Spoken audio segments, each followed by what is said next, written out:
وبرکاتہ۔ سورۃ آل عمران آیت نمبر 120۔ اعوذ باللہ السمیع العلیم من الشیطان الرجیم من ہمزہ ونفخہ ونفثہ۔ ان تمسسکم حسنہ، اگر تمہیں چھو جائے کوئی اچھائی، تسؤہم، ان کو وہ بری لگتی ہے، وَإِن تُصِبْكُمْ سَيِّئَةٌ، اور اگر تمہیں کوئی مصیبت پہنچے، یفرحوا بہا، وہ اس پہ خوش ہوتے ہیں، وَإِن تَصْبِرُوا وَتَتَّقُوا، اور اگر تم صبر کرو اور تقوی اختیار کرو، لَا يَضُرُّكُمْ كَيْدُهُمْ شَيْئًا، تمہیں ان کی چال کچھ ضرر نہ دے گی۔ ان اللہ بما یعملون محیط، بے شک اللہ تعالیٰ جو تم عمل کرتے ہو اس کو گھیرے ہوئے ہے۔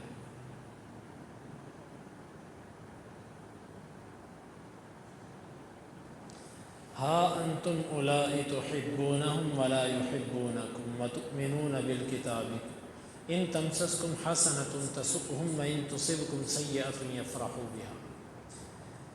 منافق، کافر، مشرک اگر مسلمانوں کو کوئی اچھائی پہنچے، اچھائی سے مراد فتح، کوئی کامیابی، کوئی مالی نفع کسی طرح کا، اولاد کے اندر اضافہ، مال کے اندر اضافہ، فصل کا اچھا ہو جانا، عزت مل جانا، کسی قسم کی اچھائی اگر پہنچے تمہیں، ان کو وہ بری لگتی ہے۔ اور اگر تمہیں کوئی مصیبت پہنچے، مصیبت سے مراد وقتی طور پہ جہاد کے اندر آپ کو پریشانی آ گئی، شہادتیں ہو گئی کچھ، اور کچھ مالی نقصان ہو گیا، جانی نقصان ہو گیا، اولاد کا نقصان ہو گیا، کچھ عزت بنی اس میں کمی آ گئی، کچھ بھی اس طرح، یفرحوا بہا، یہ اس کے ساتھ خوش ہوتے ہیں۔ اس کا خلاصہ یہ نکلا کہ مسلمان کی خوشی پر افسردہ ہونا اور اس پر آنے والی مصیبت سے خوش ہونا، یہ مسلمان کا کام نہیں ہو سکتا۔ مسلمان کا مسلمان سے اختلاف ہو سکتا ہے، لیکن اتنا نہ گرے، اتنا نیچے نہ چلا جائے کہ وہ اپنے بھائی کے لیے وہ کردار ادا کرنا شروع کر دے جو ایک کافر مسلمان کے لیے کرتا ہے۔ یہ کافر کا کردار ہوتا ہے کہ مصیبت پہنچنے پر خوشی اور اچھائی پہنچنے پر غمی۔ ہاں، اگر کسی سے آپ کا عقیدے کا اختلاف ہے، وہ شرک والا ہے، وہ بدعتی ہے، تو وہ ایک الگ صورت ہے، کیونکہ آپ کا اصولی اختلاف ہے۔ لیکن اگر آپ کا اس سے اصولی اختلاف نہیں ہے تو پھر آپ کسی کے لیے برا سوچنے سے بہتر ہے کہ اس کے لیے ہدایت کی دعائی کر دو۔ یہ کہنا کہ اللہ کرے یہ مر جائے، یہ بھاگ جائے، یہ ہو، وہ ہو، اس کا نقصان ہو جائے، اس سے بہتر اللہ میری اور اس کی اصلاح کر دے، یہ بڑی مثبت سوچ ہے۔ اللہ تعالیٰ کو ایسا بندہ بہت پسند ہے جو دل کا نرم اور کسی کے لیے اچھے جذبات رکھنے والا ہو۔ تو الغرض کافر تو یہ مزاج رکھتے ہیں، اوپر اوپر سے وہ تمہیں کہتے ہیں کہ ہم تمہارے ساتھی ہیں، ہم تمہارے ساتھ ہیں۔ یاد رکھیے، یہ آیات مسلمانوں کو ان کی خارجہ پالیسی سمجھاتی ہیں کہ تمہیں کافروں سے اپنے تعلقات کیسے رکھنے ہیں۔ وہ کبھی بھی تمہاری خوشی پر خوش نہیں ہو سکتے، اور وہ کبھی بھی تمہاری غم پر، پریشانی پر افسردہ نہیں ہو سکتے۔ وہ تمہارے الٹ چلیں گے، اوپر اوپر سے زبان سے تمہیں تسلیاں دیں گے۔ وَإِن تَصْبِرُوا وَتَتَّقُوا لَا يَضُرُّكُمْ كَيْدُهُمْ شَيْئًا، اگر تم صبر کرو اور اللہ سے ڈرتے رہو۔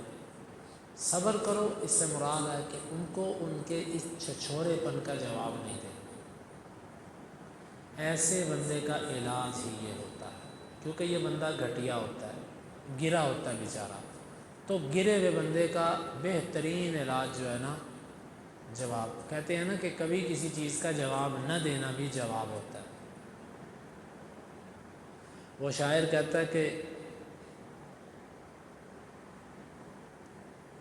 وَلَقَدْ أَمُرُّ عَلَى اللَّئِيمِ يَسُبُّنِي، میں کبھی کسی گھٹیا آدمی کے پاس سے گزرتا ہوں، وہ مجھے برا بھلا کہہ رہا ہوتا ہے، میرے اوپر باتیں کر رہا ہوتا ہے، تو میں اپنے نفس میں کہتا ہوں قلت فی نفسی انہ لا یعنینی، میں کہتا ہوں وہ مجھے نہیں مراد نہیں ہے۔